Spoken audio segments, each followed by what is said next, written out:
Question numéro 2. Si tu devais inviter Tom à dîner, que lui cuisinerais-tu?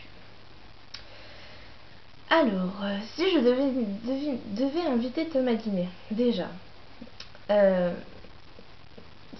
tout dépend des circonstances aussi, hein. Mais je suis vraiment pas douée en cuisine, vraiment. Donc je pense que je lui cuisinerais ce que je sais faire le mieux, c'est-à-dire des pâtes. Je ne sais faire que ça, des pâtes ou du riz ou du blé. En fait, c'est pas compliqué, je sais faire beaucoup de choses où j'ai juste à mettre dans l'eau, à attendre et à sortir, à mettre dans l'écumoire. En viande, je dirais du jambon, parce qu'un jambon, c'est pas très compliqué, hein, j'ai juste à le sortir du paquet, puis à le mettre dans l'assiette.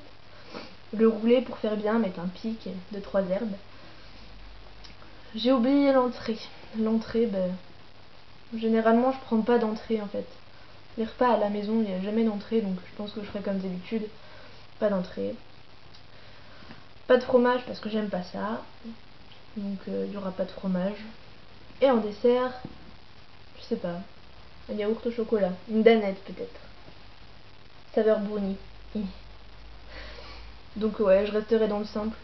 Après tout, c'est Tom, hein, c'est pas comme si... Genre...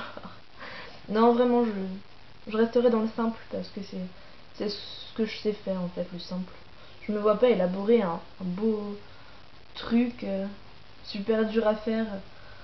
Surtout si c'est la première fois que je le fais, j'imagine pas trop ce que ça donnerait. Question numéro 3. Tu viens d'apprendre qu'Harry s'est coupé une oreille comme Van Gogh, mais par accident, pendant qu'il taillait une haie. Et tu dois l'annoncer sur le forum. À quoi ressemblerait ton annonce? Alors déjà, pour qu'Harry se coupe une oreille en taillant une haie, j'ai envie de dire qu'il n'est vraiment pas doué.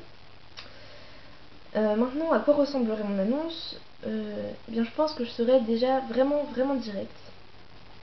Parce que j'aime pas tourner autour du pot. Et on va passer tous les détails. Je pense que je dirais simplement la date. Et puis le fait, quoi. Et puis un petit commentaire plus ou moins comique selon les circonstances. Sachant que là, c'est une haie, donc il y aura une petite touche d'ironie quand même.